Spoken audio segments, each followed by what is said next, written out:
Good morning students, how are you? Fine, very well. चलिए बेटा, हम लोग चैप्टर 4 कर रहे थे डिमांड माइक्रो इकोनॉमिक्स का, और लेक्चर हमारा 3rd है आज डिमांड के ऊपर। लास्ट डे हम लोग टॉपिक कर रहे थे components, functions, determinants of demand. Topic क्या था हमारा? Determinants of demand. डिटरमिनेंट्स को आप लोग फंक्शंस भी बोल सकते हो, डिमांड के फंक्शंस।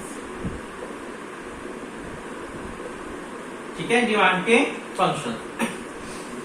सबसे पहला फंक्शन हम लोगों ने क्या पढ़ा था कि डिमांड किन किन फैक्टर्स पर डिपेंड करती है। फर्स्ट था आपका on price of goods, goods के खुद के प्राइस के ऊपर। किसी भी गुड का प्राइस हाई होगा तो डिमांड लो हो जाएगी, प्राइस लो होगा तो डिमांड हाई हो जाएगी। ठीक है। सेकंड फंक्शन हम लोगों ने क्या पढ़ा था? प्राइस ऑफ अदर गुड्स, दूसरे गुड्स के प्राइस पर भी डिपेंड करती है। Price of other goods.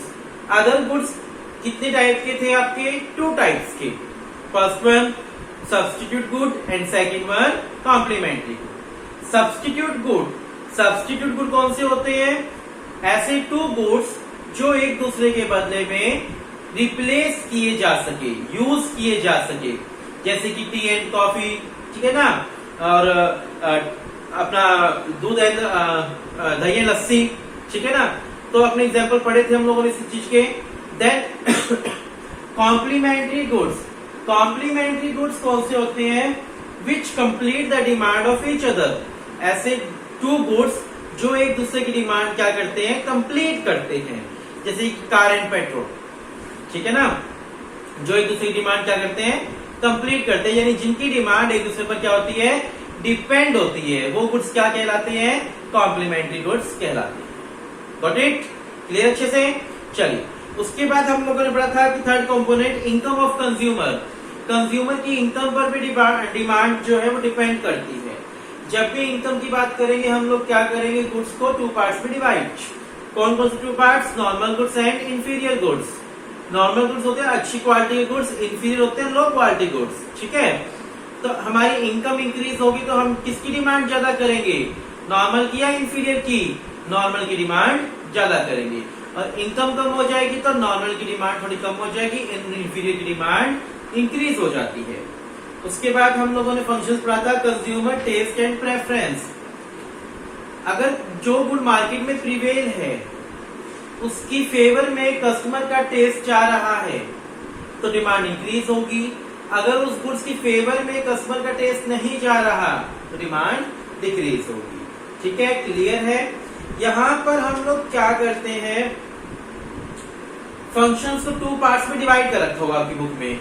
Individual function, market function. कुछ पॉइंट्स इंडिविजुअल फंक्शंस में आ रहे होंगे और कुछ पॉइंट मार्केट फंक्शंस में आ रहे होंगे, लेकिन आप लोगों को इस टॉपिक को डायरेक्ट सीधा ऐसे समझना है, फंक्शंस ऑफ डिमांड बस। ठीक है, इंडिविजुअल या मार्केट के चक्कर में आपको नहीं पढ़ना। क्लियर है? चलिए, हमारा नेक्स्ट पॉइंट हम लोगों को पता है population size. Large population large demand, small population small demand. ठीक है बेटा, चलिए नेक्स्ट पॉइंट हम लोगों को पढ़ना है यहाँ पर आज डिमांड के फंक्शंस का। Next point expectation.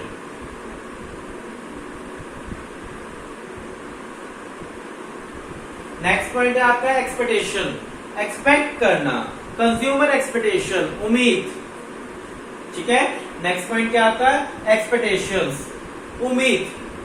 अगर आपको लगता है कि किसी गुड का प्राइस कल को इंक्रीज होने वाला है और आपको उसकी नीड होगी, आपको ये ऐसा लगता है, अगर आप एक्सपेक्ट करते हैं, if we expect the price of goods will increase in future, कि कल को इस गुड का प्राइस बढ़ने वाला, मुझे लगता है मार्कर के प्राइस कल को इंक्रीज होने वाले हैं और मार्कर मेरे को चाहिए, तो मैं क्या करूं? आज उसकी डिमांड इंक्रीज कर दूंगा। मुझे लगता है कि कल को इंक्रीज होने वाले हैं मार्कर के प्राइस और मुझे मार्कर की जरूरत पड़ेगी, मुझे महंगे मिलेंगे कल, तो मैं आज ही उसकी डिमांड इंक्रीज कर दूंगा। If we expect price of goods rise in future, अगर मुझे लगता है कि फ्यूचर में गुड्स के प्राइस इंक्रीज होने वाले हैं, then today demand will increase, demand आज इंक्रीज हो जाएगी। अगर मुझे लगता है कि फ्यूचर में किसी चीज के प्राइस कम होने वाले हैं तो मैं सोचूंगा आज ना परचेज करके कल परचेज कर लूं। अगर उसका पोस्टपोन पॉसिबल है तो, ये बात भी ध्यान रखना, अगर उसका पोस्टपोन पॉसिबल है तो, अगर मुझे लगता है किसी चीज के प्राइस फ्यूचर में कम होने वाले हैं तो उसका अगर पोस्टपोन पॉसिबल है तो मैं आज ना परचेज करके वो कल परचेज कर लूंगा। ठीक है, आगे बात समझ। तो अगर if we expect the price of goods will rise in future then today demand will increase. If we expect price of goods will decrease in future then today demand decrease. यानी कौन सा रिलेशन हुआ? Positive relation हुआ। यहाँ expectation में कौन सा relation हुआ? पॉजिटिव रिलेशन हुआ। आगे बात समझ। नेक्स्ट पॉइंट है आपका यहाँ पर सीजन। ये आप समझ गए होंगे पॉइंट को देखते ही। सीजन, अगर सीजनेबल गुड है और उनका सीजन है तो डिमांड ज्यादा, सीजनेबल गुड नहीं है तो उनकी डिमांड कम। ठीक है, सीजन नहीं है तो। जैसे आइसक्रीम है, आइसक्रीम की डिमांड गर्मियों में ज्यादा, सर्दियों में कम। वूलन क्लॉथ की डिमांड गर्मियों में होती ही नहीं या बहुत कम, बच्चों के लिए होती है छोटे, या सर्दियों में डिमांड बहुत ज्यादा। तो जो गुड सीजनेबल होते हैं उनकी सीजन में demand high, off season demand low. जो गुड सीजनेबल नहीं होते, 12 महीने रहते, उनकी डिमांड कांस्टेंट रहती है। ठीक है, तो सीजन के according the seasonal and weather condition also effect on consumer demand. For example, demand for woollen cloth goes up during winter. ठीक है ना, कूलर, फैन, इनकी डिमांड गर्मियों में ज्यादा होती है, सर्दियों में नहीं होती। तो सीजनेबल गुड की डिमांड सीजन में ज्यादा, ऑफ सीजन नो। ठीक है, लास्ट पॉइंट है, इंपॉर्टेंट पॉइंट है इसका, फंक्शंस का, इनकम। इनकम, अगर सबकी इनकम इक्वल हो तो डिमांड ज्यादा, या अनइक्वल होगी तो डिमांड ज्यादा? क्या लगता है आपको? इक्वल इनकम डिस्ट्रीब्यूट की जाए, सबकी इनकम इक्वल हो तो डिमांड ज्यादा, या अनइक्वल हो तो डिमांड ज्यादा? आई थिंक कि इक्वल हो। जब इनकम इक्वल होगी तो डिमांड ज्यादा होगी, अनइक्वल होगी तो डिमांड कम हो जाएगी। कैसे? पहले आपको ये आज के तीनों पॉइंट समझ आ गया, एक्सपेक्टेशन समझ आ गया। अगर ये एक्सपेक्ट किया जाए कि फ्यूचर में किसी गुड के प्राइस इंक्रीज होने वाले हैं तो टुडे डिमांड इंक्रीज। अगर ये एक्सपेक्ट किया जाए कि फ्यूचर में किसी गुड के प्राइस डिक्रीज होने वाले हैं तो टुडे डिमांड डिक्रीज हो जाएगी।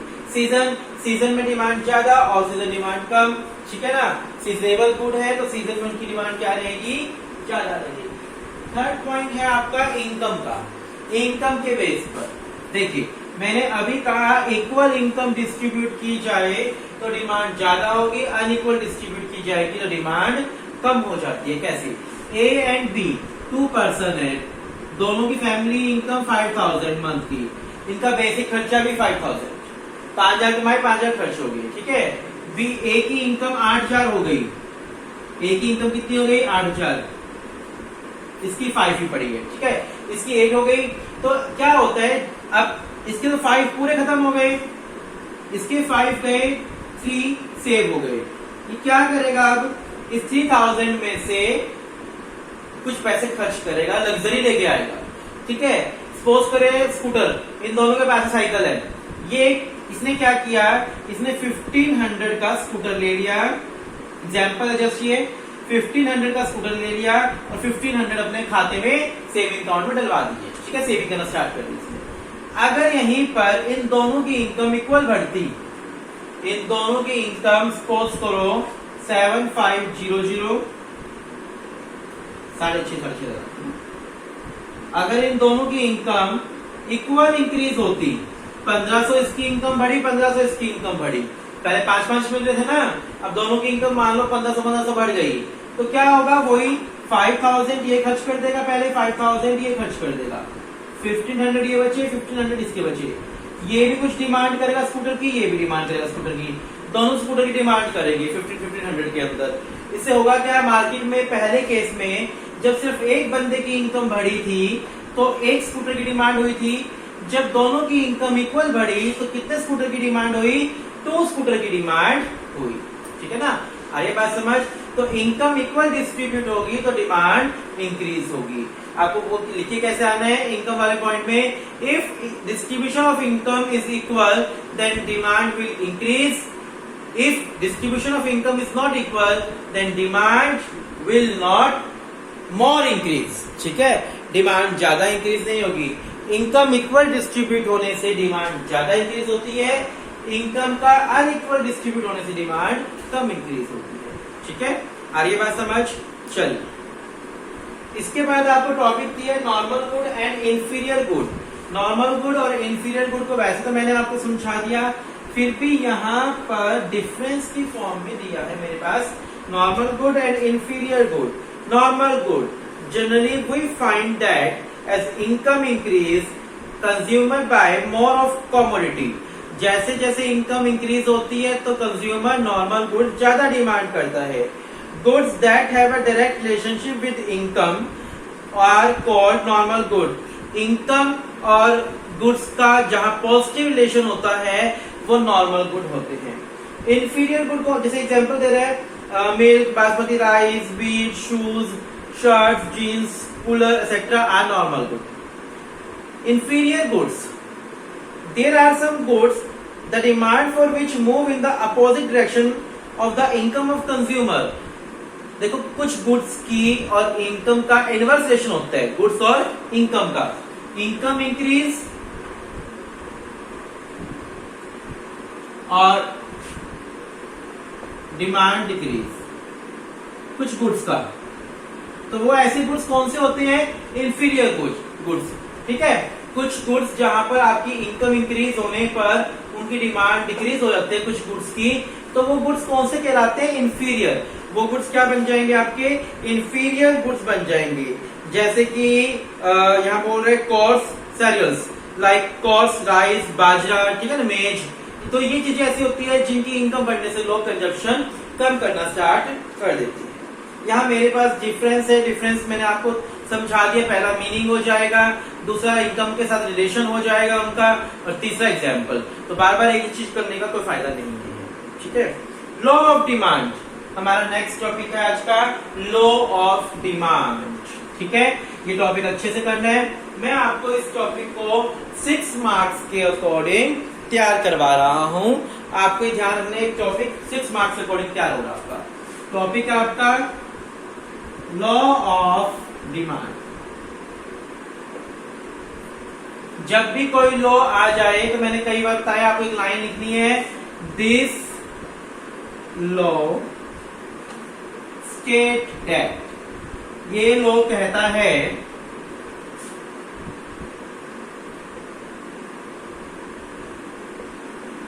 Price rise, demand fall, price fall, demand rise, other things remain constant। ये लाइन लिखकर आपको जुड़ानी है, other things remain constant। ठीक है बेटा, देखिए ये लॉ क्या कहता है, दिस लॉ स्टेट दैट। ये लॉ कहता है law of demand, this law state that price rise, demand fall. Price increase होगा तो डिमांड क्या होगी? फॉल होगी। And price fall, demand rise. Price fall होने पर डिमांड राइज हो जाएगी। अदर थिंग्स रिमेन कांस्टेंट, बाकी चीजें क्या रहेगी? कांस्टेंट रहेगी। क्लियर है बिल्कुल? लॉ ऑफ डिमांड क्या कहता है, this law state that price rise, demand fall, price fall, demand rise, other things remain constant. बाकी चीजें कांस्टेंट रहेगी, क्योंकि डिमांड सिर्फ आपकी इस पे ही डिपेंड नहीं करती, प्राइस पे ही डिपेंड नहीं करती, अदर फैक्टर्स पे भी डिपेंड करती है, इनकम पर डिपेंड करती है, टेस्ट पर डिपेंड करती है। लेकिन ये वाला लॉ जो है हमारा, ये लॉ कहता है कि प्राइस पर ही डिपेंड करती है सिर्फ। इस लॉ के अकॉर्डिंग हमने डिमांड को सिर्फ प्राइस पर ही डिपेंड करवाया है। So this law state that price rise, demand fall, price fall, demand rise, other thing remain constant. बात क्लियर अच्छे से? Clear? This law state that price rise, demand fall, price fall, demand rise, other thing remain constant. इसके बाद आपको इसमें assumptions लिखकर आनी है। क्या लिखकर आनी है? लॉ ऑफ डिमांड की अजम्पशंस। अजम्पशंस बहुत इजी है। आपको अभी आपने जितने फंक्शंस पढ़े आपने जो फंक्शंस पढ़े ना, उस फंक्शन में सिर्फ फर्स्ट फंक्शन को छोड़ देना, ऑन प्राइस को छोड़ देना, बाकी सभी फंक्शंस के सामने कांस्टेंट वर्ड लगा देना। क्या वर्ड लगा दोगे? कांस्टेंट। जैसे कि price of other goods constant, income remain constant, taste and preference remain constant, ठीक है, population remain constant, income remain constant. जितने भी आपने फंक्शंस पढ़े, सिर्फ ऑन प्राइस पहला फंक्शन छोड़कर बाकी सभी फंक्शन के सामने आप क्या लगा देंगे? कांस्टेंट वर्ड लगा देंगे। ठीक है, क्लियर अजम्पशन। अजम्पशन के बाद आपको टेबल बना के लानी है। टेबल बहुत ही इजी है इसकी। एक साइड आपको प्राइस रखना है, एक साइड आपको डिमांड रखनी है। डिमांड का मतलब क्वांटिटी। प्राइस 1 2 3 4 4 3 2 1। जैसे जैसे प्राइस राइज हो रही है, आपकी डिमांड डिक्रीज हो रही है। 4 3 2 1। ठीक है, 1 2 3 4 4 3 2 1। ये बात क्लियर है बिल्कुल अच्छे से? 1 2 3 4 4 3 2 1। Got it? अब आप क्या करेंगे? टेबल के बाद क्या बना कर आएंगे? कर्व बनाकर आएंगे। टेबल के बाद क्या बनेगी हमारी? कर्व। कर्व इसी की वजह से बनेगी, या आप फ्री हैंड कर्व भी बना सकते हो। यहाँ क्वांटिटी ले ली हमने, यहाँ हमने प्राइस ले लिया। 1 2 3 4 1 2 3 4 1 2 3 4 1 2 3 4। Price 4 demand 1, price 3 demand 2, price 2 demand 3। ठीक है, प्राइस 2 डिमांड 3, प्राइस 1 डिमांड 4। इस तरीके से आप कर्व बना देंगे एंड देन इन सबको टच कर देंगे यहाँ। तो ये आपकी क्या बन जाएगी? डिमांड कर्व बन जाएगी। डिमांड कर्व हमेशा कौन से हैंड पर बनती है? राइट हैंड पर। ये ध्यान रखना, डिमांड कर्व हमेशा राइट हैंड पर बनती है। ठीक है, लॉ ऑफ डिमांड क्लियर अच्छे से? लॉ ऑफ डिमांड का टॉपिक क्लियर है? लॉ ऑफ डिमांड में सबसे पहले आपने मीनिंग लिखा, उसके बाद आपने अजम्पशंस करी है लॉ ऑफ डिमांड की, देन आपने टेबल करी है लॉ ऑफ इसकी, उसके बाद आपने इसको क्या करना है? कर्व बनाकर एक्सप्लेनेशन करना है। एक्सप्लेनेशन आपको आती ही है। ओ एक्स एक्सिस क्या शो करता है? क्वांटिटी। ओ वाई एक्सिस क्या शो कर रहा है? प्राइस। डीडी क्या शो कर रही है? Demand curve. और this curve show when price rise demand fall. हो गया एक्सप्लेनेशन। ठीक है, क्लियर है आपको लॉ ऑफ डिमांड का टॉपिक अच्छे से? इसके बाद अब हम लोग कल करेंगे नेक्स्ट टॉपिक आपका, कल करेंगे हम लोग। आज यहीं तक करते हैं। ठीक है, अच्छे से करना है आपको, बहुत इजी टॉपिक है ये। कोई भी आपको किसी प्रकार की कोई दिक्कत हो, आप मुझसे मैसेज या फोन जैसे भी हो, आप प्रॉब्लम ले सकते हैं, डाउट ले सकते हैं। Thank you, have a nice day.